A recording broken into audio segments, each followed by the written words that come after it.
Discount की entry अगर आप करना है टैली में अगर आपको, तो एक बात आप ये जान लो कि जिधर भी कैश होगा तो डिस्काउंट भी उधर ही होगा।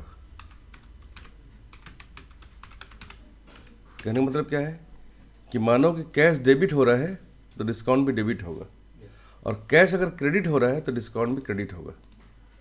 ठीक है, एक उदाहरण से समझो इसको। जैसे कि यहाँ पर एक सवाल है, 10,000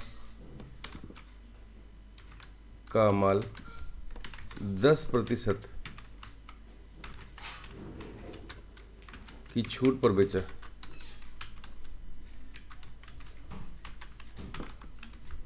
ठीक है, और एक सवाल लेते हैं कि 10,000 का माल 10% की छूट पर खरीदा। ठीक है, हम दोनों की एंट्री कैसी होगी? तो पहला जो सवाल है, 10,000 का माल 10% की छूट पर बेचा, तो इसकी एंट्री कैसे होगी? तो इसकी एंट्री होगी कि कैश अकाउंट DR कितना, तो 10,000 से 10% पहले तो आप निकाल दो, तो 10,000 का 10% कितना होता है? 1,000, तो ये हो गया 9,000। ठीक है, फिर आपको क्योंकि कैश डेबिट हो रहा है तो डिस्काउंट भी डेबिट होगा। ठीक है ना, तो ये हो जाएगा डिस्काउंट डेबिट। कितना कितना डिस्काउंट दिए थे आप? 1,000। ठीक है, तो क्रेडिट क्या होगा? टू सेल्स अकाउंट CR कितना? पूरा 10,000। इस तरीके से, क्योंकि कैश यहाँ डेबिट हुआ है तो डिस्काउंट भी डेबिट हुआ। ठीक है, अब देखो यहाँ DR साइड और CR साइड दोनों बराबर है, 9,000 और 1,000 10,000, और CR की साइड में भी 10,000 है। ठीक है, तो ये बैलेंस भी हो गया, और ये इस नियम को फॉलो कर रहा है कि जिधर कैश उधर डिस्काउंट। ठीक है ना, एक सवाल जो नीचे और है उसको भी चलो हल कर लेते हैं। वो सवाल ऐसा है कि 10,000 का माल 10% की छूट पर खरीदा। ठीक है, जब आप माल को खरीदेंगे तो क्या होगा? परचेस अकाउंट क्या होगा? DR होगा। कितने का माल है? 10,000 का, और आपने कैश को दिया है तो हो जाएगा टू कैश अकाउंट CR। ठीक है, कितना? 9,000। आपको 9,000 मिले, बाकी के 1,000 कहाँ गया? टू डिस्काउंट अकाउंट भी CR, क्योंकि कैश यहाँ CR है तो डिस्काउंट भी CR होगा, और यहाँ पर कैश DR था तो कैश भी है ना, तो ये हो जाएगा सवाल कुछ ऐसा। ठीक है, मेरे कहने का मतलब है अगर कैश DR की तरफ है तो डिस्काउंट भी DR की तरफ होगा, और कैश अगर CR की तरफ है तो डिस्काउंट भी CR ही होगा। ठीक है, ये पहला नियम है। मानिए कि आपके सवाल में कैश नाम का कोई शब्द आया ही नहीं है, उधार में आपने लिया है राजा से, तो राजा एक नाम है, और जिधर भी नाम होता है डिस्काउंट उधर ही चला जाता है। मतलब जैसे इसको अपन ऐसा कर दें सवाल को कि 10,000 का माल 10% की छूट पर राजा को उधार बेचा। ठीक है, या 10% की छूट पर 10,000 का माल राघव से खरीदा। दोनों ही उधार का है सवाल, तो यहाँ पर क्या होगा कि जिधर नाम होगा डिस्काउंट उधर चला जाएगा। मतलब यहाँ पर नाम की आपका कैश की जगह हो जाएगा राजा, और जब आप कैश इसका लेजर बनाओगे राजा का तो ये बनेगा सेंड्री डेटर, क्योंकि इसको आप माल उधार में बेच रहे हो। ऐसे ही जहाँ पर माल को आप खरीद रहे हो उधार में, तो वहाँ पर इसका नाम हो जाएगा क्या? राघव। ये लो इस तरीके से, और ये राघव नाम का जो लेज़र आप बनाओगे ना भी, इस लेज़र को बनाओगे आप सेंड्री क्रेडिटर के अंदर में। ठीक है, तो इसका जो अंडर जब आप पूछा जाएगा कि तो ग्रुप क्या होना चाहिए, तो राघव का जब लेज़र बनाओगे आप, तो उसको आप बनाओगे सन्ड्री क्रेडिटर के अंडर। ठीक है, इस तरीके से सवाल बनता है। जो परचेज करता है उसके डेबिटर रहता है परचेस जो करता है वो डेबिटर होता है, तो इसने परचेस किया ना। हमने 10% की माल, 10% की छूट पर माल को बेचा है, किसको? राजा को। तो राजा ने हमसे परचेस किया है, ये परचेसर है, इसीलिए ये सन्ड्री डेटर होगा। लेकिन यहाँ राघव से मैं खरीद रहा हूँ माल को, राघव जो है विक्रेता है, सेलर है, सप्लायर है, इसलिए सन्ड्री क्रेडिटर होगा। ठीक है, इस तरीके से। ठीक है, मान लो आपके सवाल में ना कैश आया, ना नाम आया, सिर्फ बैंक लिखा हुआ है, तो ऐसे सवाल में बैंक, फ़ोन पे, पेटीएम, गूगल पे, अमेज़न पे, चेक या डीडी अगर लिखा हुआ है, तो वहाँ पर नाम या कैश की जगह में आपको बैंक ही लिखना पड़ेगा। ठीक है, क्या लिखोगे आप? बैंक लिख दोगे, तो ये सवाल पूरा हो जाएगा। ठीक है, सवाल कैसा हो जाएगा कि 10,000 का माल 10% की छूट पर बेचा। ठीक है, और भुगतान पेटीएम पर पाया, ऐसा। ठीक है, ऐसे ही छूट पर आपने खरीदा और भुगतान फोन पे पर पाया, ऐसा, फोन पे पर दिया। ठीक है, इस तरीके से इसको आप बना सकते हो। तो ये नियम हो गया। अब इससे संबंधित एक सवाल भी है, ये अगर आप हल करोगे तो आपसे ये बनने लगेगा। ठीक है, तो चलो इस सवाल को बनाना शुरू करते हैं। यहाँ पर टोटल 12 सवाल हैं, जिसमें से कुछ सवाल उधार वाले भी हैं। ठीक है, ध्यान ये रखना कि जब आप माल को उधार बेचोगे, ठीक है, तो आपको छूट देना पड़ेगा, तो उसको आप डिस्काउंट अलाउड लिख देना। और जब आपको कोई माल खरीदोगे तो आपको डिस्काउंट मिलेगा, तो उसको डिस्काउंट रिसिप्ट लिख देना, तो आपको थोड़ा काम करने में आसानी हो जाएगी। ठीक है, परचेज में डिस्काउंट रिसीव, परचेज जब करोगे तो डिस्काउंट रिसीव होगा, और सेल जब करोगे तो डिस्काउंट अलाउड होगा। ठीक है, तो चलो इन सवालों को बनाकर देखते हैं। डेट का आप लोग विशेष ध्यान रखना भाई, डेट का आप लोग ध्यान नहीं रखते हैं कि डेट अगर लिखा हुआ है, इन सभी सवालों को मैं 1 अप्रैल की डेट में बना रहा हूँ, पर अगर आपके पास जो सवाल है उसमें 1, 2, 5, 10 ऐसा लिखा हुआ है डेट, तो आपको उसी तरीके से डेट को डालना चाहिए। ठीक है, चेक और कैश का ध्यान रखिए, जहाँ पर भी चेक नंबर, डीडी नंबर और पेटीएम रेफरेंस नंबर, फ़ोन पे रेफरेंस नंबर लिखा हुआ है, तो उसको नरेशन में या फिर जहाँ पर लिखने की जगह है इसकी प्रॉपर, वहाँ पर आपको ज़रूर इसको लिखना चाहिए, क्योंकि भविष्य में फिर वो ढूंढने में आपको वो ट्रांजैक्शन बहुत आसानी हो जाएगी। लेकिन अगर आप वो चेक नंबर, रेफरेंस नंबर नहीं लिखते हो, तो फिर आप उस ट्रांजैक्शन को ढूंढ नहीं पाओगे। ठीक है, तो चलो इसको बना के देखते हैं। सबसे पहले मैंने टैली प्राइम को ओपन कर लिया है, और टैली प्राइम में मैं यहाँ पर एक कंपनी बनाऊँगा। ठीक है, तो मैंने टैली प्राइम ओपन कर लिया। अब यहाँ से एक नई कंपनी, क्रिएट कंपनी में जाकर मैं क्रिएट कर लूँगा। ये कंपनी मैंने बना ली अंगद ट्रेडर्स के नाम से, और ये बिलासपुर की कंपनी है, स्टेट छत्तीसगढ़ लिखा है, पिन कोड बिलासपुर का डाल दिया है। ठीक है, कंट्रोल ए से सुरक्षित कर लिया है, और मेरी इस कंपनी में किसी प्रकार का कोई जीएसटी नहीं होने के कारण ये जीएसटी वाला ऑप्शन मैंने नो कर दिया है। कंट्रोल ए से सुरक्षित कर लिया है, और क्रिएट में जाके मैं लेज़र बनाने वाला हूँ। पहला जो लेज़र है वो है नगद, फर्नीचर, कंप्यूटर और परचेस का। ठीक है, नगद का नहीं बनाऊंगा क्योंकि नगद का पहले से लेज़र बना होता है। तो यहाँ पर हम बना रहे हैं फर्नीचर। ये जो फर्नीचर है ये बेचने के लिए नहीं है, इसलिए मैं इस फर्नीचर के अकाउंट को फिक्स्ड एसेट के अंदर बना रहा हूँ। दूसरा है कंप्यूटर, ये भी फिक्स्ड एसेट ग्रुप के अंदर बना रहा हूँ। और तीसरा है परचेस।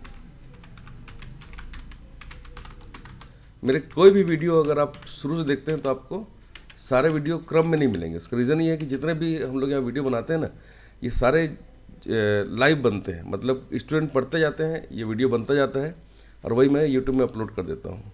तो ये वीडियो विशेष रूप से हमारे स्टूडेंट के लिए हम बनाते हैं, जिसका लाभ मतलब सभी ले सकते हैं। अगला मैं लेज़र बना रहा हूँ परचेस का और कैश का।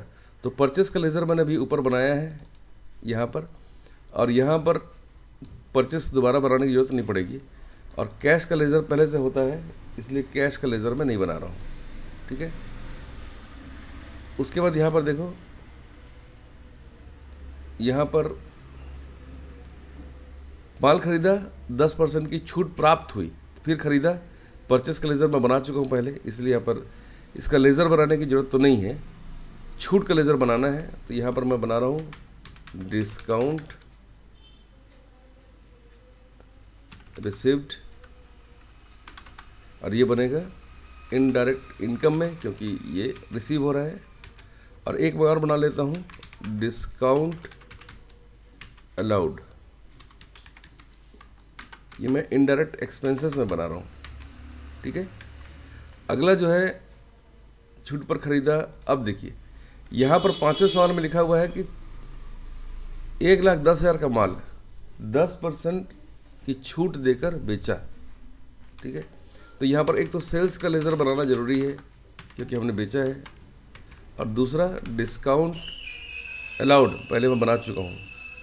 नेक्स्ट क्वेश्चन में 300 रुपये नगद, 500 रुपये का चेक, 700 रुपये का माल दान में दिया। तो यहाँ पर कैश और बैंक का लेज़र बनाना चाहिए, और दान मतलब चैरिटी का लेज़र बनाना चाहिए। तो कैश का तो लेज़र पहले से है, मैं यहाँ पर बैंक का एक लेज़र बना लेता हूँ जो कि अंडर बैंक अकाउंट होगा, ठीक है। इसमें अकाउंट नंबर और बैंक की पूरा डिटेल डालना जरूरी रहता है। और चैरिटी का एक लेज़र बना रहा हूँ जो कि इनडायरेक्ट एक्सपेंसेस के अंडर बनेगा, ठीक है। नेक्स्ट क्वेश्चन है 3,000 रुपये रोकड़ और 5,000 रुपये का माल चोरी हो गया। तो चोरी का भी आपको लेज़र बनाना पड़ेगा। एक्चुअली चोरी तो लॉस होता है, नुकसान हो जाता है, तो लॉस बाय थेफ्ट नाम का एक लेज़र बना रहा हूँ मैं, जो कि इनडायरेक्ट एक्सपेंसेस के अंडर बनाया है। नेक्स्ट है कि 65,000 का माल किशुन कुमार को बेचा, जिस पर 10,000 रुपये नगद, 25,000 का चेक प्राप्त हुआ और बाकी रुपए उधार लिखे गए, ठीक है। तो नगद मतलब कैश का लेज़र पहले से है, चेक मतलब बैंक का लेज़र मैं बनाया हूँ, और किशन कुमार का लेज़र हमने नहीं बनाया है। तो यहाँ पर किशन कुमार का एक लेज़र बना लेते हैं जो कि बनेगा सन्ड्री डेबिटर, ठीक है। अब यहाँ पर देखो, रामू, गणेश और ब्रजेश को 3,000 के हिसाब से 9,000 रुपये वेतन दिया गया। तीनों का चेक नंबर भी लिखा हुआ है। तो रामू, गणेश और ब्रजेश, इन तीनों का लेज़र बनाना है। तो यहाँ पर पहले एक काम करते हैं, स्केप करके हम आते हैं ग्रुप में और एक नया ग्रुप बना लेते हैं सैलरी, ठीक है। और ये किसके अंडर बनेगा? इनडायरेक्ट एक्सपेंसेस, ठीक है। अब क्रिएट में जाके हम फिर से जाएंगे लेज़र में, और यहाँ बनाएंगे एक लेज़र रामू के नाम से, और ये बनेगा सैलरी के अंडर, जो मैंने अभी ग्रुप बनाया है। दूसरा गणेश, ये भी सैलरी के अंडर बनेगा, और ब्रजेश ये भी सैलरी के अंडर बनेगा, ठीक है। उसके बाद है मकान का किराया। तो मकान तो नहीं होना चाहिए, यहाँ पर दुकान होना चाहिए। दुकान का किराया 1,500 रुपये भुगतान किया, तो इसको हम बोलते हैं शॉप रेंट, और ये बनेगा इनडायरेक्ट एक्सपेंसेस के अंडर। नेक्स्ट है बिजली का बिल, ये भी खर्च है, electricity bill, expenses, indirect expenses. और नेक्स्ट है courier and postage,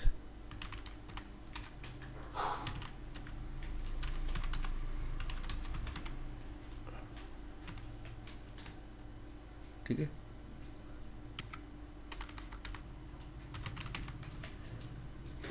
courier and postage, spelling गलत हो रही है तो उसको आप सुधार लो, नहीं आता है तो गूगल से देख लो, ठीक है। ये भी इनडायरेक्ट एक्सपेंसेस हो गया, ठीक है। तो सारे लेज़र मैंने बना लिए, अब इसकी एंट्री को करना है। एंट्री को करने के लिए आप यहाँ से स्केप करके वापस से गेटवे ऑफ टैली में आओ, वाउचर में जाओ, और डेट में 1 तारीख की एंट्री कर रहा हूँ सभी को। पहला सवाल है 1 लाख रुपए नगद, 30,000 के फर्नीचर, 25,000 के कंप्यूटर और 50,000 के माल से व्यापार प्रारंभ किया। अब क्योंकि इसमें फर्नीचर भी है, कंप्यूटर भी है और कैश भी है, तो ये रिसिप्ट से तो संभव नहीं है इसकी एंट्री करना। F7 से इसकी एंट्री को करना है, जो कि जनरल वाउचर की एंट्री होती है। तो राइट साइड से यहाँ जनरल वाउचर को क्लिक करना या कीबोर्ड से F7 को प्रेस करना। अब यहाँ DR लिखा हुआ है, तो कैश कितना है? कैश है 1 लाख। फिर D लिखना, तो DR आ जाएगा। अब कंप्यूटर फर्नीचर कितने का है?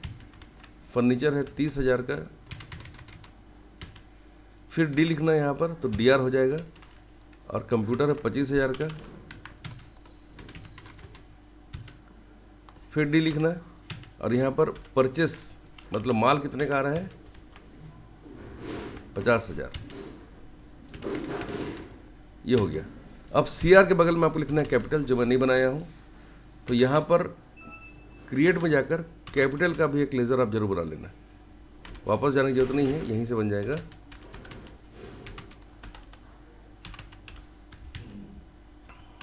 ये हो गया, पहला सवाल कंप्लीट हो गया। दूसरा जो सवाल है वो है 30,000 का माल नगद खरीदा, 15,000 रुपये नगद और 15,000 का चेक दिया, ठीक है। तो इसको आप कैसे कर सकते हो एंट्री को? तो F9 प्रेस करना। अब यहाँ DR और CR का ऑप्शन नहीं आ रहा है, तो कीबोर्ड से कंट्रोल और H को प्रेस करना या राइट साइड से चेंज मोड को क्लिक करना। यहाँ से एज वाउचर को लेना और यहाँ पर आपको CR में लिखना है बैंक कितना? 15,000।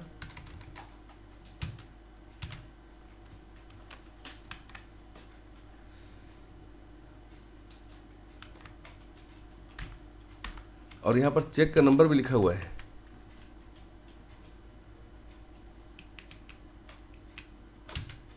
ठीक है, तो चेक का नंबर भी आपको यहाँ पर लिखना है।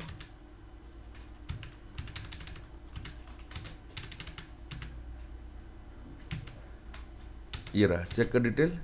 तो यहाँ पर जो नंबर है वो है ये, इसको मैंने कॉपी पेस्ट कर दिया है। और यहाँ पर लिखना है आपको परचेस कितने का है? 30,000 का, ठीक है ना। और यहाँ पर फिर से लिखना है कैश, ठीक है। अब यहाँ पे अगर मान लीजिए इस तरह से ऑप्शन नहीं आ रहा है, तो अब क्या करोगे? एक बार पहले आप बैंक की एंट्री कर लो। 15,000 रुपये बैंक से खरीदी दिखा दिया आपने, और सेम डेट में आपने क्या कर दिया? कैश की एंट्री दिखा दी 15,000 रुपये की, इस तरीके से, ठीक है। तो यहाँ पर क्या हो गया? 15,000 रुपये का माल नगद और 15,000 रुपये का माल चेक से आपने खरीदा, ऐसा दिखा दिया, ठीक है। नेक्स्ट क्वेश्चन देखो, आप पे काम का है। 50,000 का माल खरीदा, 10% की छूट प्राप्त हुई।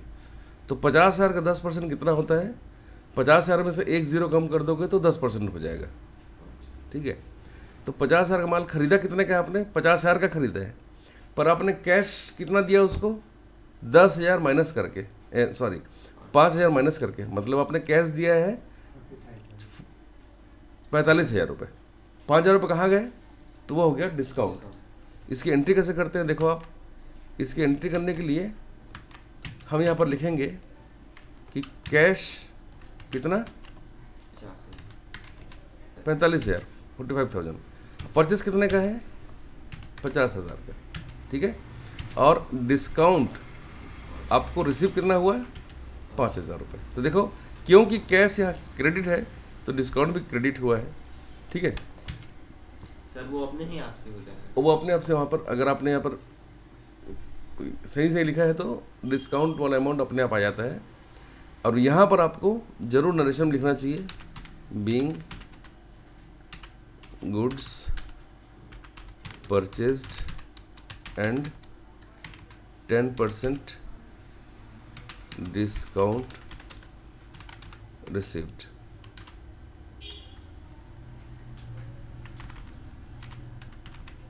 ऐसे, ठीक है। तो ये हो गई एंट्री कंप्लीट। अब नीचे देखो एक और सवाल है चौथा नंबर का कि 35,000 का माल 10% की छूट पर खरीदा, ठीक है। तो यहां पर क्या करेंगे अपन, कैश 35,000 का 10% कितना होता है, एक जीरो कम कर दो, 3,500 रुपये। 35,000 में 3,500 अगर आप कम करोगे तो हो जाएगा 31,500, ठीक है। परचेस कितने का है, 35,000 का है, और डिस्काउंट कितना रिसीव किया आपने, 3,500 रुपये, ठीक है। अब इसका नरेशन आप यहाँ पर लिख दो। मैंने कंट्रोल आर दबाया है तो पिछला वाला जो नरेशन है वो रिपीट हो गया यहाँ पर, और सेम आपको नरेशन यहाँ पर लिखना है, कंट्रोल ए से सुरक्षित करना है। नेक्स्ट क्वेश्चन है कि 1,10,000 का माल 10% की छूट देकर बेचा, तो एक जीरो अगर आप कम करोगे तो हो जाएगा 11,000 रुपये, जो कि 1,10,000 का 10% होता है, ठीक है। अब 1,10,000 में से 11,000 रुपये माइनस करना है, तो आप कीबोर्ड से कंट्रोल और एन को प्रेस करना, तो नीचे कैलकुलेटर आ जाएगा। यहाँ पर लिखना है 1,10,000 माइनस 11,000, तो ये हो गया 99,000। कंट्रोल एन को फिर से प्रेस करना, तो आप ऊपर में यहाँ पे आपका कर्सर आ जाएगा, और यहाँ पर आपको लिखना क्या है कि कीबोर्ड से पहले आप F8 को प्रेस करो ताकि यहाँ पर सेल्स का वाउचर आ जाए। चेंज मोड को क्लिक करके आपको लेना है एज वाउचर, और यहाँ पर लिखना है कैश कितना, 99,000, और सेल्स में कितना लिखना है आपको, 1,10,000, ठीक है। और यहाँ पर लिखना है डिस्काउंट अलाउड, तो ये खुद ब खुद 11,000 इसमें डीआर में आ जाएगा, क्योंकि कैश डेबिट है तो डिस्काउंट भी डेबिट होगा नियम के अनुसार। और यहाँ पर आपको नरेशन लिखना पड़ेगा, being goods sold and 10% discount allowed. ये हो गया कंप्लीट। नेक्स्ट है 300 रुपये नगद, 500 का चेक और 700 रुपये दान में दिए, चेक नंबर भी लिखा हुआ है यहाँ पर। तो ऐसे सवाल जिसमें नगद भी है और बैंक भी है और परचेज भी है, ठीक है, तो इन तीनों को आपको अगर करना है तो आपको कीबोर्ड से F7 मतलब जनरल वाउचर लेना चाहिए। अब जो भी आपने यहाँ पर चैरिटी की है वो आप लिखिए और तीनों को आप प्लस कर लीजिए। तो यहाँ पर तीनों को अगर प्लस करेंगे 700, 500 और 300 को, तो ये हो जाएगा 1,500 रुपये, 1,500 रुपये आप लिखिए यहाँ पर। अब यहाँ पर कैश तो नहीं दिखाई दे रहा है, तो शो मोर वाले ऑप्शन को क्लिक करेंगे और यहाँ से कैश को ले लेंगे। कैश कितना है, 300, ठीक है। और बैंक से कितना जा रहा है, तो यहाँ पर बैंक हमने बनाया था ना, बैंक से जा रहा है 500 रुपये, और चेक नंबर दिया हुआ है, उस चेक नंबर को यहाँ लिखना जरूरी है। और माल मतलब परचेस किया हुआ माल आपका जा रहा है कितना, 700 रुपये का, इस तरीके से, ठीक है। इस तरीके से इसको आपको लिखना है, ठीक है। नरेशन को सही लिखिएगा। नेक्स्ट देखिए 3,000 रुपये का रोकड़ और 5,000 का माल चोरी हो गया। ये भी आपका F7 मतलब जनरल वाउचर में इसकी एंट्री होगी। सर रोकड़ मतलब क्या? रोकड़ मतलब कैश। तो यहाँ पर आपको लेना है लॉस बाई थेफ्ट, ठीक है। आपको लिखना है लॉस बाई थेफ्ट कितने का है, 5,000 और 3,000 मतलब 8,000 रुपये की चोरी हुई है, नुकसान हुआ है। और यहाँ पर क्या क्या आपका नुकसान हुआ है, तो यहाँ पर कैश आपको लिखना है कितना है, कैश 3,000, और जो आपने परचेस किया था उसमें से चोरी कितना हो गया है आपका, 5,000 का, वही यहाँ पर लिखा हुआ है, ठीक है। नरेशन लिखिएगा इसका।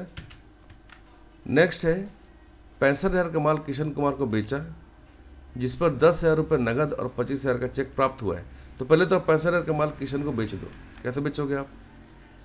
तो आपको जाना है F8 दबाकर सेल्स में और कंट्रोल H दबाकर लेना है एज वाउचर और यहाँ पर लिखना है किशन कुमार 65,000 सेल्स। ये हो गया। अब F6 दबाकर आप रिसीव करो किससे? किशन कुमार से। कितना? 10,000 रुपये। कैसे रिसीव करोगे? कैश में।